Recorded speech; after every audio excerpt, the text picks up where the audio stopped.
우리가 지난 주일에 묵상한 대로 경건이란 예수 그리스도를 닮아가는 삶이라 그랬습니다. 참된 경건에 이르는 네 가지 비결을 우리가 정리해 보았죠. 다시 기억을 되살려 볼까요? 첫 번째는 언어와 감정을 잘 통제해야 한다 그랬습니다. 두 번째, 모든 더러운 것과 넘치는 악을 버리고 진리의 말씀을 온유한 마음으로 받을 수 있어야 한다. 세 번째, 믿고 깨달은 말씀 실천하는 삶을 살아야 한다. 네 번째, 이 세상의 악한 문화로부터 자신을 지켜야 한다. 이 모든 과정들을 통해서 우리는 경건에 이르는 연습들을 하고 있는 것입니다. 경건은 어느 날 강력한 성령의 체험만으로 완성되지 않습니다. 몇 번의 집회를 통해서 은혜 받고 또 우리가 말씀으로 새로워졌다고 해서 당장 거룩한 천사의 모습을 갖는 게 아니죠. 우리는 여전히 옛 육체의 모습 안에 살기 때문에 지속적으로 경건에 이르는 연습이 필요합니다. 늘 예배드리는 일에 힘쓰고 개인의 큐티, 성경 읽기, 구별된 기도의 시간 가지면서 우리 안에 있는 옛 정욕을 십자가에 못 박고 날마다 그리스도 안에서 새 의의 옷을 입는 훈련들을 해야 합니다. 교회에서 제공하는 여러 가지 성경 공부들 또 모임들은 우리를 경건으로 이르게 하는 중요한 훈련들이 됩니다. 우리는 연약합니다. 부인하기 어렵습니다. 그래서 옛 육체의 일과 습관을 벗어버리고 날마다 하나님께서 우리에게 주신 새 의의 옷을 입어 나가도록 경건의 훈련에 힘을 쏟는 저와 여러분 되시기를 주의 이름으로 축원합니다. 아멘. 오늘 우리는 경건에 이르는 또 다른 연습으로 초대받았습니다. 먼저 1절 말씀을 자막을 통해서 다시 읽어봅니다. 시작. 네, 형제들이여, 영광의 우리 주 예수 그리스도를 믿는 믿음을 겉모습으로 판단하지 마십시오. 아멘. 야고보 선생은 다시 내 형제들이라 초대합니다. 내 형제들이라는 말씀이 나오면 새로운 주제로 전환하거나 아니면 중요하게 주실 교훈이 있다고 생각하면 틀림이 없습니다. 참된 경건에 이르기 위한 연습의 중요한 교훈이 있었습니다. 뭡니까? 겉모습으로 사람을 판단하여 차별하지 말라는 말씀입니다. 겉모습이 무엇일까요? 어떤 한 사람의 차림새나 외모만을 의미하지 않습니다. 우리의 신분, 지위, 재산, 학벌, 우리를 장식하고 있는 그 무엇은 다 겉모습에 해당됩니다. 그것을 보고 판단해서는 안 된다는 겁니다. 야고보 선생이 활동하는 1세기에는 귀족과 평민과 노예, 아주 신분사회가 뚜렷하게 구분되던 때였고 오히려 차별이 당연시되던 때였습니다. 그럼에도 불구하고 하나님의 말씀은 그 어떤 외면적인 것을 통해서라도 결코 사람들을 차별해서는 안 된다라고 말씀하십니다. 특별히 믿음 안에 있는 그리스도인 공동체에는 세상과는 다른 질서가 작동돼야 한다 말씀하십니다. 한 개인의 본질을 보지 않고 그의 드러난 그 사람을 보고 그의 가치를 판단하고 차별하는 것은 결코 옳지 않다는 것입니다. 그럼에도 안타깝게도 신앙 공동체 안에 이런 차별이 없지 않다는 겁니다. 당시에 실제로 일어났었던 나쁜 예를 야고보 선생은 소개하고 있습니다. 2절에서 4절 말씀 같이 읽어봅니다. 시작. 만일 여러분이 회당에 금반지를 끼고 화려한 옷을 입은 사람이 들어오고 또 누더기 옷을 걸친 가난한 사람이 들어올 때 화려한 옷을 입은 사람을 보고는 여기 좋은 자리에 앉으시오 라고 말하고 가난한 사람에게는 거기 섰든지 내 발판 아래 앉으시오 라고 말한다면 이는 여러분이 스스로 차별하며 악한 생각을 따라 판단하는 사람이 된 것이 아닙니까? 당시 유대인들의 회당에는 최찬이라는 특별석들이 준비되어 있었습니다. 지역 유지나 부자들이 앉을 수 있는 구별된 자리였습니다. 자연스럽게 유대 회당에서 성장하고 이후에 예수 그리스도를 믿었던 그리스도인 유대 공동체에도 이 같은 차별 문제가 일어났던 것 같습니다. 화려한 옷과 장신구를 한 부자가 들어오면 깍듯하게 귀빈석으로 모시고 남루한 누더기를 걸친 가난한 사람이 오면 외면하거나 무례하게 대하는 일들이 일어났다는 겁니다. 그런데 어찌 이런 차별이 야고보 시대만 있었겠습니까? 오늘 우리 시대에도 겉모습을 보고 사람을 차별하는 일들이 적지 않습니다. 물론 과거보다는 인종에 의한 차별이나 신분의 차별은 많지 않습니다. 남녀 간의 차별도 많은 부분 개선된 것 사실입니다. 그러나 이전과는 다른 기준이 여전히 우리 사회를 차별로 몰고 가고 있다는 겁니다. 어떻습니까? 돈이나 재산, 권력, 자신이 가지고 있는 신분들은 새로운 질서를 만들어냅니다. 그래서 가진 자와 갖지 못한 자에 일어나는 갈등, 이전보다 더 심각해지는 건 아닌가, 그런 우려도 있습니다. 가장 공정해야 할 법정에서도 유전, 무죄, 무전, 유죄가 법리적인 판단보다 앞설 때가 많은 게 현실이죠. 학위를 어디서 받았는가?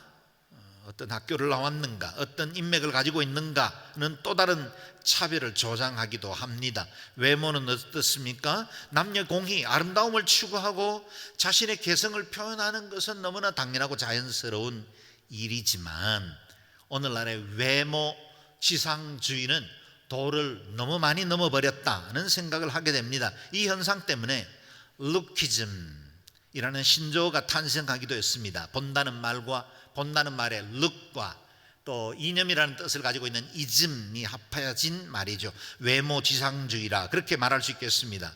보여지는 것에 따라 편견하고 차별하는 것을 의미합니다.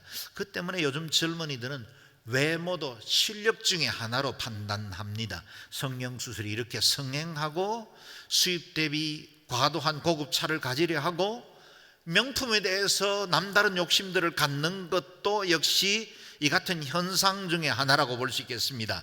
차별된 그 무엇으로 또 다른 차별을 조장하는 문화 속에 우리는 살고 있습니다. 우리가 이 세상의 흐름을 어찌 다 바꿀 수 있겠습니까? 거대한 문화의 흐름 앞에 있는 교회가 어찌 이 땅 전체를 바꿀 수야 있겠습니까? 그러나 이 같은 차별 문화가 교회 공동체 안에 또아리를 틀고 자리 잡는 것은 막아야 합니다. 조심스럽긴 하지만 우리 자신에게 오늘 본문을 적용해 보면 우리 마음이 적잖이 불편해집니다. 우리 공동체 가운데 경제적으로 넉넉하거나 명문대 출신이라면 또 그가 세상적인 지위가 좀 특별한 자리에 있는 사람이라면 우리는 좀 다른 태도로 대하지 않습니까? 반대로 경제적으로나 사회적으로 소외된 계층이라 판단되는 성도들에게는 말이나 태도에서 좀 가볍게 대하지는 않았습니까? 부인해야만 하지만 부끄럽게도 목사인 저부터 자신있게 대답하지 못하는 것이 사실입니다. 물론 목양자로서 어떤 선입견이나 편견 없이 모든 성도들을 대하려고 애를 씁니다. 그래서 적어도 드러나게 판단하지는 않습니다. 그럼에도 불구하고 내면의 동기나 태도를 하나님의 의로우신 빛 앞에 비춰보면 부끄러운 것이 많습니다. 결코 자유롭지 않습니다. 그래서 오늘 말씀을 묵상하면서 준비할 때 마음이 힘들고 조심스러웠습니다. 사람들은 딱히 자신이 덕을 볼 일이 있는 것도 아님에도 불구하고 지위가 높거나 많이 배운 사람들, 그리고 사람들에게 어떤 인정을 받는 지위를 가지고 있는 사람들 앞에는 열등감을 가지거나 비굴한 태도를 갖기가 쉽습니다. 반대로 그리 더 나은 것도 없는 자신임에도 불구하고 자기보다 더 가난하거나 어려운 환경 가운데 있는 사람들에게는 군림하려는 못된 마음도 있습니다. 야고보 선생은 이 모든 것들이 어디에서 비롯되었는지 오늘 본문에서 짧게 설명을 해주고 있습니다. 보십시오. 이는 여러분이 스스로 차별하며 악한 생각을 따라 판단하는 사람이 된 것이 아닙니까? 차별하는 태도, 우리 안에 있는 이런 그릇된 마음들은 악한 생각으로부터 비롯되었다 말씀하십니다. 사랑하는 여러분, 우리가 늘 기억해야 할 것은 다른 사람에 대한 내 생각과 판단, 그리고 세상적 가치와 문화를 가지고 보려는 우리의 경향들은 결코 옳지 못하다는 것을 인정해야 하고, 동시에 이 그릇된 문화가 교회 공동체 안에서 적어도 믿음의 사람들 안에는 절대로 개입되지 못하도록 막아야 한다는 겁니다. 생각해 보십시오. 세상에서 대접받고 세상에서 박수받던 사람이 교회 안에서도 똑같이 대우받으면 되겠습니까? 세상에서 무시받던 사람이 교회에서도 동일하게 업신여김을 받고 있다면 우리가 가진 이 신앙 공동체가 세상의 클럽이나 여러 동호회와 무슨 차이가 있겠습니까? 우리는 예수 그리스도의 그 은혜의 보혈로 구속받아 함께 하나님의 의의 백성이 되었고 주의 자녀가 된 사람들입니다. 우리 안에는 그런 것들이 틈타거나 그것이 우리의 가치 판단이 되어서는 안 됩니다. 만약 그렇지 못한다면 우리를 어떻게 세상의 소금과 빛이라고 말할 수 있겠습니까? 저와 여러분 다른 관점을 가져야 하고, 우리는 세상이 보지 못하는 다른 것을 보는 영생에 속한 사람들이기 때문에 이 세상에 대한 다른 판단을 가지고 대해야 합니다. 그러므로 혹 예배로 나올 때 혹 나의 소유나 배경, 나의 겉모습, 그것이 어느 누군가에게 시험이 되지는 않을까에 대한 좀 더 진지한 고민을 한 번 더 하는 성숙함이 필요합니다. 몇 년 전 어떤 초신자 성도님이 평시에 사용하던 작업용 트럭을 운전해서 우리 교회 주일 예배에 왔다가 주차장에 파킹하는 중에 우리 교회에 세워져 있는 많은 고급 차들을 보고 시험에 들었다는 이야기를 들은 적이 있습니다. 참 마음이 아팠고 안타까웠습니다. 우리 성도 중에 누가 이런 상황을 의도나 했겠습니까? 그러나 어느 누군가는 이런 일로 마음 어려울 수 있다는 생각을 하게 되었습니다. 나보다 더 연약한 성도들, 더 어려운 성도를 우리가 배려하고 그 마음을 살피는 것, 그게 신앙 공동체의 자랑이 되어야 합니다. 야고보 선생은 우리가 외모로 사람을 차별하지 말아야 할 중요한 두 개의 이유를 오늘 본문에서 설명하고 있습니다. 첫 번째, 하나님이 보시는 빈부는 세상의 기준과 다르다는 것입니다. 5절에서 7절 말씀 같이 읽어보겠습니다. 시작. 내 사랑하는 형제들이여 들으십시오. 하나님께서는 세상에서 가난한 사람들을 택해 믿음에 부유한 사람이 되게 하시고 하나님을 사랑하는 사람들에게 약속하신 그 나라의 상속자가 되게 하지 않으셨습니까? 그러나 여러분은 가난한 사람을 멸시했습니다. 부자들은 여러분을 학대하며 여러분을 법정으로 끌고 가지 않습니까? 그들이 여러분이 받은 아름다운 이름을 모독하지 않습니까? 내 사랑하는 형제들이여 들으십시오. 뭘 의미할까요? 귀 기울여 들으십시오. 주의 깊게 한번 들어보십시오. 그동안 우리에게 자주 들리던 세상의 소리, 세상의 가치관 좀 내려놓고 하나님이 우리에게 주시는 그 마음의 소리를 한번 들어보십시오. 그런 의미겠죠. 무엇을 의미합니까? 하나님의 눈으로 세상의 질서를 보고 하나님의 관점으로 사람들을 대하라는 겁니다. 세상적으로는 가난하고 무시받던 사람들, 우리 하나님은 전혀 다른 존재로 보신다는 겁니다. 하나님께서는 세상에서 가난한 사람들을 택해 믿음이 부유한 사람이 되게 하시고 하나님을 사랑하는 사람들에게 약속하신 그 나라의 상속자가 되게 하셨다 합니다.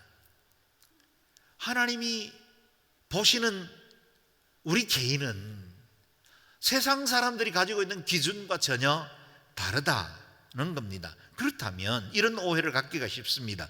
그들이 가난했기 때문에 하나님의 택하심을 받았다는 말입니까? 결코 그렇지 않습니다. 하나님은 가난하다고 해서 두둔하거나 특별 대우하지 않습니다. 마치 부자를 특별 대우하지 않는 것과 같습니다. 하나님은 공평하신 분이십니다. 당시에 그리스도인들은 박해를 피해 흩어져 살아야 했기 때문에 대부분 가난했을 것이고 사회적으로도 천대받는 나그네 신분을 살아야만 했었습니다. 그럼에도 불구하고 그리스도인 공동체는 믿음에서는 그 누구보다 부요하고 영원한 생명의 상속자가 되는 축복과 은혜를 누렸다는 겁니다. 만약 그 은혜를 먼저 누린 사람이라면, 그 은혜를 알고 있는 사람이라면 외모로 다른 사람을 판단하는 것은 잘못이다 라는 겁니다. 우리의 기준은 땅의 것이 아니라 영원한 하늘나라에 속해 있는 것이기 때문입니다. SNS 사이에 요즘 많이 떠돌아다니는 인생 평준화 법칙이라는 걸 보셨을 겁니다. 40대가 되면 모든 사람의 욕망에는 평준화가 이루어진답니다. 50대가 되면 학력이, 60대는 외모도, 70대는 건강이, 80대는 부의 평준화가 이루어지고 90대는 생사의 평준화도 이루어진답니다.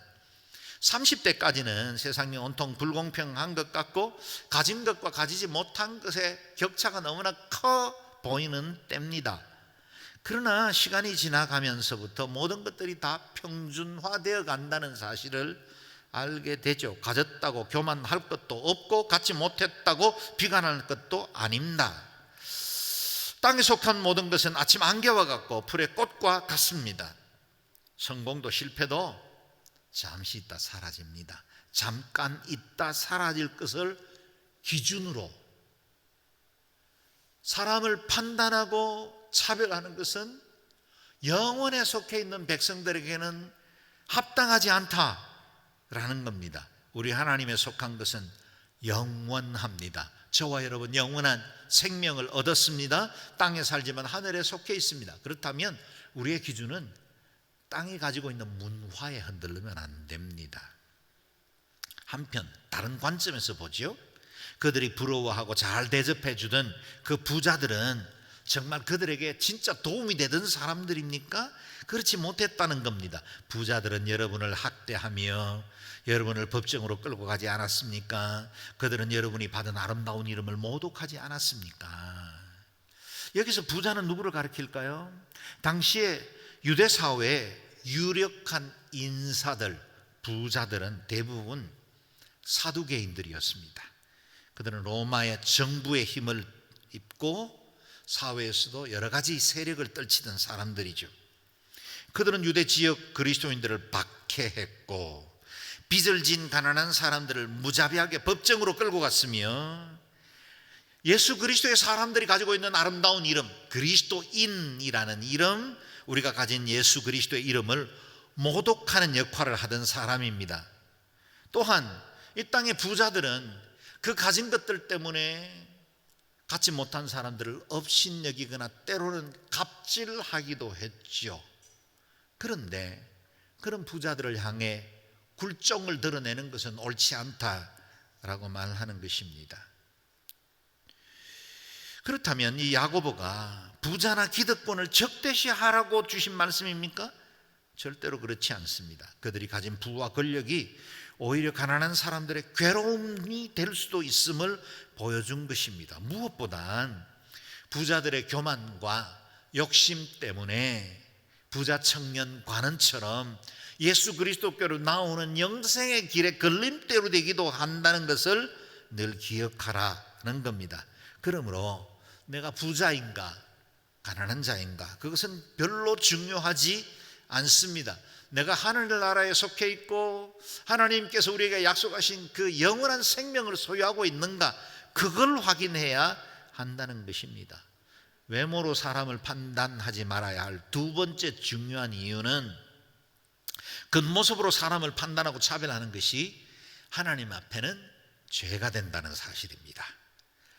8절에서 11절 말씀 읽겠습니다. 시작. 여러분이 성경대로 내 이웃을 내 몸과 같이 사랑하라는 최상의 법을 지킨다면 잘하는 것입니다. 그러나 만일 여러분이 겉모습으로 사람을 판단한다면 죄를 짓는 것이며 율법이 여러분을 범죄자로 판정할 것입니다. 누구든지 율법 전체를 지키다가 어느 하나를 범하면 율법 전체를 범하는 셈이 되기 때문입니다. 간음하지 말라고 하시니가 또한 살인하지 말라고 하셨기 때문에 비록 간음하지 않았더라도 살인했다면 율법을 어긴 사람이 되는 것입니다. 아멘. 당시 백성들에게는 로마 황제에 의해서 제정된 법, 그게 바로 절대법이었습니다. 그러나 그리스도인 공동체, 천국의 백성들에게는 또 다른 절대법이 있었습니다. 그것은 최상위의 법이었죠. 그게 바로 하나님의 말씀입니다. 하나님의 말씀, 그 계명 가운데 어떤 중에 하나가 내 이웃을 내 몸과 같이 사랑하라는 말씀입니다. 하나님의 명령은 크게 두 가지로 이루어져 있지요. 하라, do와 하지 말라, do not, 이 두 가지로 이루어져 있습니다. 하지 말라는 것을 행하는 것도 죄이지만 하라는 것들 하지 못하는 것도 죄에 해당됩니다. 그렇다면 내 이웃을 내 몸과 같이 사랑하라는 하나님의 법을 실행하지 않는 것, 그건 역시 죄를 짓는 것입니다.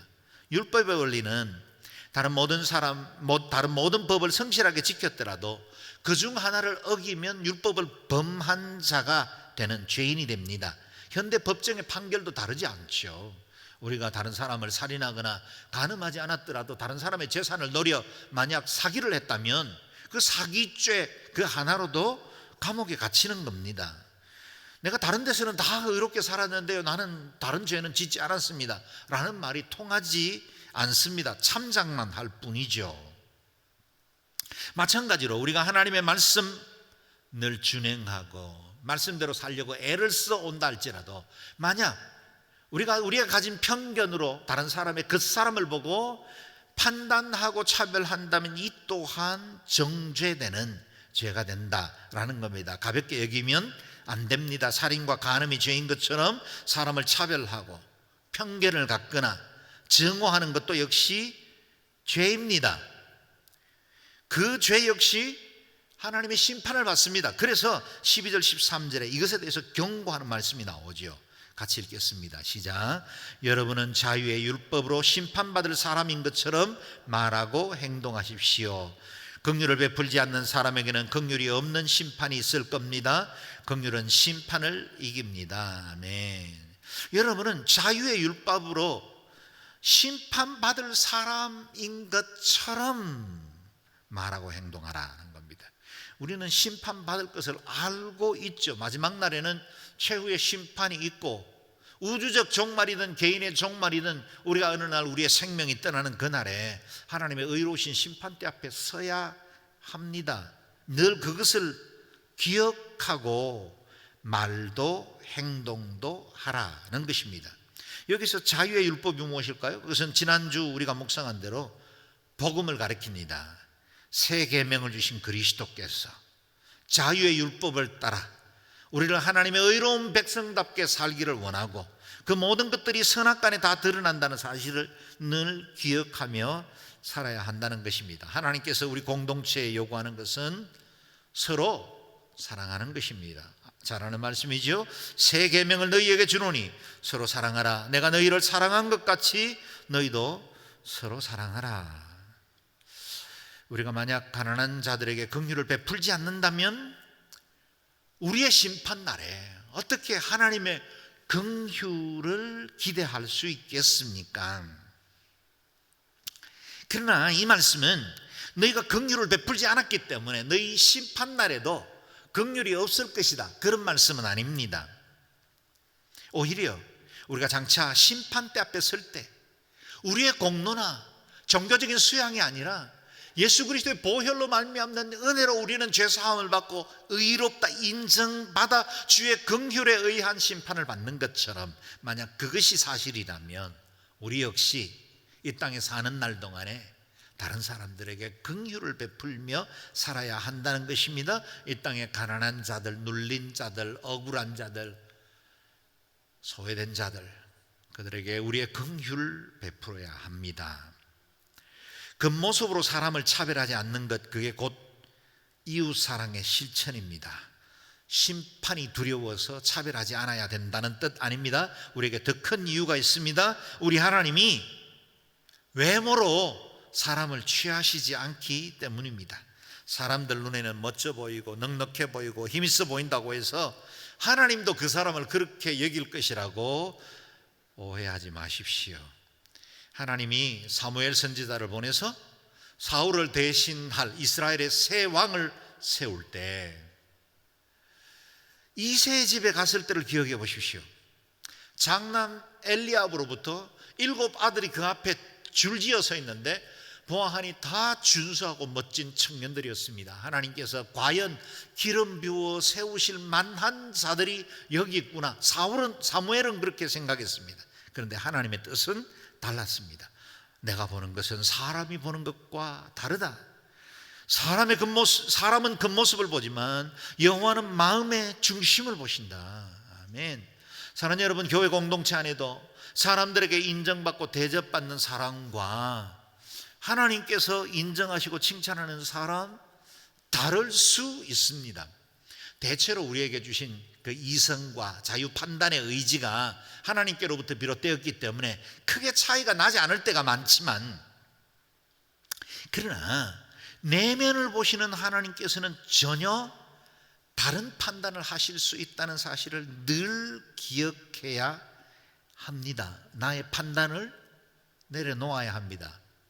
내가 그 사람에 대해서 보고 있는 그 관점들이 하나님의 눈인지 아니면 사람들의 판단인지 세상의 문화인지 분별하는 능력이 필요합니다. 그것이 바로 하늘의 지혜이죠.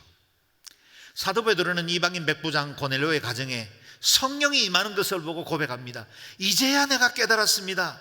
참으로 하나님께서는 사람을 겉모양으로 차별하지 않으시고 하나님을 경외하고 의를 행하는 사람들이라면 어떤 민족이든 받아주신다는 것입니다. 사도 베드로에게 이런 경험이 있었기 때문에 그는 베드로전서에서 이런 생생한 경험을 따라 이런 편지를 쓸 수 있었습니다. 같이 읽어보겠습니다. 시작.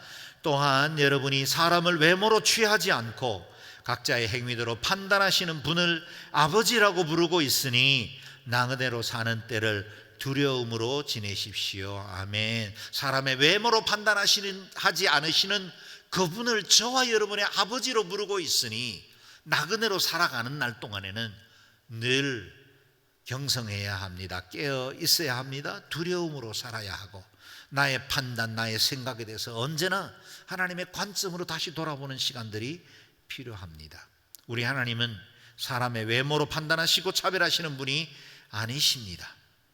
여러분, 우리가 그렇게 사랑하고 섬기는 예수님, 우리의 정체감이고 우리의 모든 것이고 우리의 생명이신 그 예수님, 그분도 이 땅에 오셨을 때는 그분의 외모가 결코 수려하거나 아름답지 않았었음에 틀림이 없습니다. 예수님 오시기 700년 전에 예수님 오실 것을 예언한 이사야에 따르면 이렇게 고백합니다. 그는 수려한 풍채도 없고 화려한 위엄도 없으니 우리가 보기에 볼품이 없었다. 이것이 바로 메시아에 대한 예언입니다. 우리 주님의 외모가 우리가 영화에서 보는 것이거나 아니면 성화에서 보는 것 같은 그런 모습이 아닐 확률이 대단히 높습니다. 우리 주님은 무슨 선한 것이 나겠느냐 말하던 작은 동네 나사렛에서 성장하셨고 가난한 목수의 아들이 되셨습니다. 로마의 압제 아래에 있던 식민지 백성이었고 머리 둘 곳도 없었던 가난한 떠돌이 랍비셨습니다.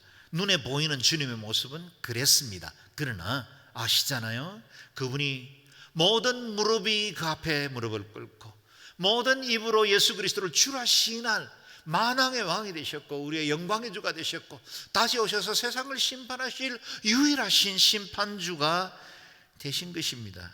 우리가 사모하시는 그 주님이 우리를 외모로 판단하시지 않을 뿐만 아니라 그분의 외모도 흠모할 만한 세상의 가치 판단에서는 아름답지 않았다는 사실을 기억해야 합니다. 그래야 우리 주변에 있는 그리스도 이름으로 만난 모든 사람들 각자 안에 있는 그 고유의 가치, 그 아름다움을 볼 수 있습니다.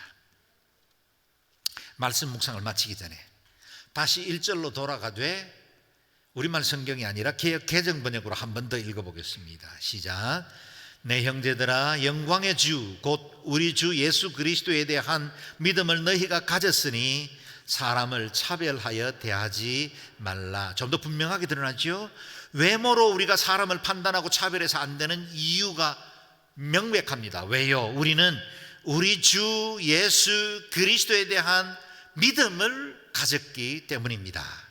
그래서 오늘 본문을 이렇게 해석해서 읽을 수도 있겠습니다. 형제들이여, 만일 여러분이 그리스도 예수님을 믿고 있는 것이 분명하다면 그 어떤 경우에도 사람의 겉모습을 보고 판단하거나 차별해서는 안 됩니다. 아멘.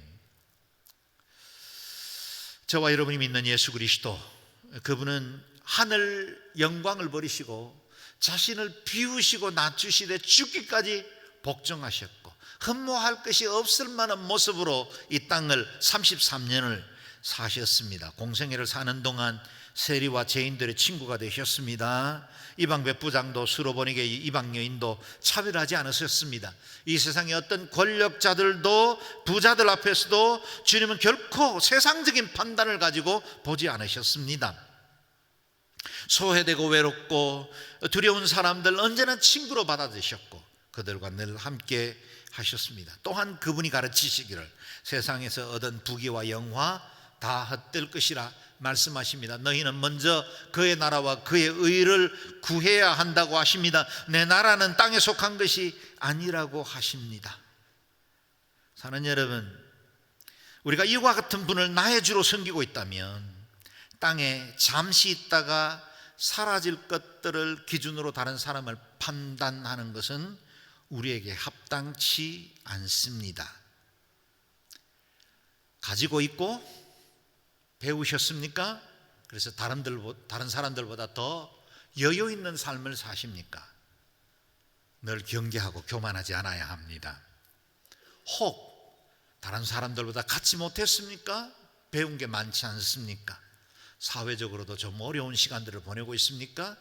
그렇다고 해서 주눅들거나 위축되어서는 안 됩니다. 왜냐하면 우리의 기준은 땅의 것이 아니라 하늘의 것이기 때문입니다. 하늘의 영원한 생명과 그 은혜의 분깃을 우리가 상속받기로 작정된 하나님의 사람들입니다. 땅의 것으로 사람들 판단하지 말고 땅의 것으로 자신에 대해서도 평가하지 마십시오. 차별 없이 사랑하시고 우리를 받으시는 그 하나님, 그 은혜를 기억하고 우리도 하늘의 기준을 가지고 서로를 보고 용납하고 사랑으로 연합하는 귀한 신앙 공동체 되기를 바랍니다. 경건에 이르는 연습을 통해서 한 걸음씩 주님의 눈으로 바꾸어지고 주님의 관점으로 이 세상과 우리 형제자매들을 보는 아름다운 신앙 공동체 되시기를 주의 이름으로 축원합니다. 아멘. 기도하겠습니다. 기도할 때 하나님, 우리 안에 가진 것이 무엇이든지 사람들이 보기에 어떤 판단을 가지고 있든지 우리가 영원한 하나님의 자녀 되었고 하늘의 영원한 그 나라를 상속받을 자임을 기억하고 우리 자신에 대해서도 다른 사람들에 대해서도 판단하거나 차별하지 않도록 은혜를 베풀어 주옵소서. 그래서 주님이 주시는 마음을 가지고 서로 사랑하고 용납하고 성령께서 이미 하나로 메어주신 사랑의 줄로 우리가 서로 연합하게 해주시고 우리 성도들 각 사람들을 존중하고 귀히 여기며 한 마음으로 사랑하는 신앙 공동체 되게 하여 주옵소서. 함께 기도하겠습니다.